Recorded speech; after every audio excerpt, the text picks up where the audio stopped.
বাৰে বাৰে ৰিপিটেডলি বুজাই আছো যে স্মাৰ্ট মিটাৰ লগোৱাৰ পিছত আমাৰ বিল বাঢ়িছে। এইটো আমি ইয়াতে স্মাৰ্ট মিটাৰ ভাঙিম নে নাভাঙিম? আমাক যদি মিটাৰবোৰ ঠিক কৰি দিয়ে আমি এখেতক গামোচা পিন্ধাই ধন্যবাদ দিব। বিদ্যুৎ শইকীয়া আমি গোলাঘাটত ঘৰ যি হৈ আছে, যদি মানুহক দুখীয়া মানুহক লুটাৰ বিৰুদ্ধে যদি কেছ লাগে 10খন কেছ দৰাই 1000 দিন জেলত থাকিম, কিন্তু এই লুণ্ঠন বন্ধ হ'ব লাগিব। ঘৰ বনোৱা সামগ্ৰীৰ পৰা প্ৰেছাৰ জ্বৰৰ দামটো ঔষধলৈকে দাম বঢ়াই দিছে। এহাতেদি বানপানীত মানুহ ককবকাই আছে, আজিলৈকে একো ৰিলিফ দিয়া নাই তেওঁলোকে। অন্য হাতেদি ৰাস্তা পদূলি বেয়া, অন্য হাতেদি মানুহৰ চাকৰি বাকৰি নাই, বজাৰত জুই লাগিছে, মানুহৰ বেমাৰ, ট্ৰিটমেণ্ট কৰিবলৈ হস্পিটেলত ডাক্তৰ নাই, নাৰ্ছিং হোম নগলে নহয়। তেনেকুৱা এনেই মৰিছো ঋষিৰ হাপত, আকৌ তাতে দিছে ধানৰ ভাপত। গতিকে ক'ত যাম, ক'ত মৰিম কওক? গতিকে আমাৰ স্পষ্ট কথা, চৰকাৰে যিমানেই চেষ্টা নকৰক, আগতে এটা মহ আছিলে, সমস্যা আছিলে মিটাৰ মহ, এতিয়া এটা মহ তল পেলাবৰ কাৰণে 3টা মহ লৈ আহিলে, মাৰোৱাৰী, মিয়া আৰু মাছ। গতিকে এটা মহক মিটাৰ তল পেলাবলৈ 3টা মহ আনিছে। আমি সাধাৰণ মানুহক এইবিলাক আমি চব বুজি পাওঁ। গতিকে আমাৰ মূল সমস্যা হৈছে স্মাৰ্ট মিটাৰ। যদি মিয়া খেদিব লাগে, 2014 চনৰ পৰা বিজেপি চৰকাৰ আছে, 2014 চনৰ পৰা বিজেপি চৰকাৰ কেন্দ্ৰত, আৰু 2016 চনৰ পৰা অসমত। এই 10 বছৰে কি কৰিলে বিজেপিয়ে?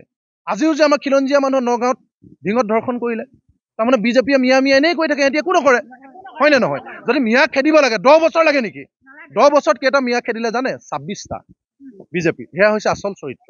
গতিকে আমাৰ মূল সমস্যা হৈছে মিটাৰৰ জৰিয়তে পকেট মাৰিছে, এইটো বন্ধ হ'ব লাগিব। বাকী মিয়া খেদাৰ দায়িত্ব চৰকাৰ, আমি লগত আছো, কিন্তু আগভাগ ল'ব লাগিব চৰকাৰে। কিন্তু চৰকাৰ ভিতৰত থাকি আমাক হিন্দু মুছলমান যুঁজিবলৈ দি স্মাৰ্ট মিটাৰৰ জৰিয়তে আমাৰ পকেটটো মাৰি থাকিব, এইটো আমি হ'বলৈ নিদিওঁ। এইটো স্পষ্ট কথা। গতিকে মিটাৰ সমস্যা সমাধান কৰক, বাকী খিলঞ্জীয়াৰ ভূমি সুৰক্ষাৰ দায়িত্ব চৰকাৰৰ আইন আনক, মিয়া খেদিবৰ কাৰণে কঠোৰ ব্যৱস্থা লওক, আৰু মাছৰ কাৰণে যদি মাছৰ ব্যৱসায় সকলো কাৰণে ফ্ৰী কৰিব, চৰকাৰৰ দায়িত্ব। মীন বিভাগ আছে, ৰাজহ বিভাগ আছে, বৈদেশিক পৰিক্ৰমা বিভাগ আছে, এখন চৰকাৰ আছে, তেওঁলোকে কৰক। কিন্তু মূল বিষয় হৈছে আজিৰ দিনটোত আমাৰ দুখীয়া মানুহে উশাহ ল'ব নোৱাৰা পৰিস্থিতি হৈছে মূল্য বৃদ্ধি, আৰু তাৰ মাজতে ভোটৰ ওপৰত দানৱ পৰা দি এতিয়া স্মাৰ্ট মিটাৰ। গতিকে মূল্য বৃদ্ধি হ্ৰাস কৰক আৰু আমাৰ স্মাৰ্ট মিটাৰ সমস্যা সমাধান কৰক, চৰকাৰক দাবী জনাইছো।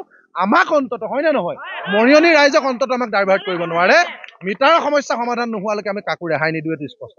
এই মৰিয়নি এই উপসংমণ্ডল বিষয়াৰ কাৰ্যালয় স্মাৰ্ট মিটাৰৰ বিৰুদ্ধে আকৌ মানে কাৰ্যসূচী ল'বলৈ আহিবলগীয়া হৈছে। এইটো আচলতে ৰাইজে স্পষ্টভাৱে কৈ দিছে, এওঁলোকে ইয়াৰ বিষয়াসকলে এখন শ্ৰুতলিপি আছে, এওঁলোকে মাত্ৰ এজন কোম্পানীৰ এজেণ্টৰ নিচিনাকৈ কাম কৰে। তেওঁলোকৰ হাতত কোনো হেৰি নাই, মানে তেওঁলোকৰ হাতত কোনো শক্তি নাই। মাত্ৰ ইয়াৰ গোটেই কথাটোৱে হৈছে হিমন্ত বিশ্ব শৰ্মা। হিমন্ত বিশ্ব শৰ্মাই কমিশ্যনৰ ধান্দাত এই স্মাৰ্ট মিটাৰটো আনিছে। স্মাৰ্ট মিটাৰটো আনি আমাক লুটি পুতি খাইছে, জনতাক লুণ্ঠন কৰিছে। এই কথাটো কেতিয়াও মানি নলয়। ইয়ালৈ অহা ৰাইজৰ স্পষ্ট কথা যে আমাক স্মাৰ্ট মিটাৰ নালাগে, স্মাৰ্ট মিটাৰৰ বদলি আমাক পুৰণি মিটাৰ লাগে। কিয় লাগে এই কথাটো ৰাইজে খাৰাং খাজ বুজাই দিছে, টেকনিকেল কথা একো নাজানে। ৰাইজৰ কথাটো হ'ল যে আজিৰ পৰা এবছৰ আগত মুখ্যমন্ত্ৰীয়ে যিটো কথা কৈছে, 2খন বিল মিলাই চাবলৈ কৈছে, তেওঁ এতিয়াও কৈছে যে আমি দুখীয়া মানুহ। সেই মানুহখিনি আগতো ঘৰত আমাৰ বাল্ব 5টাই লাগিছিলে, ফেন 2খনেই আছিলে, তেতিয়া আমি 250 টকা দিছিলো।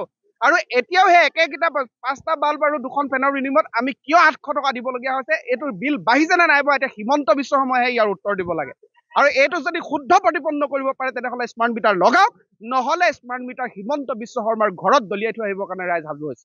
যিকোনো খবৰৰ বাবে যোগাযোগ কৰক 7099017330 অথবা 7099017390 নম্বৰত।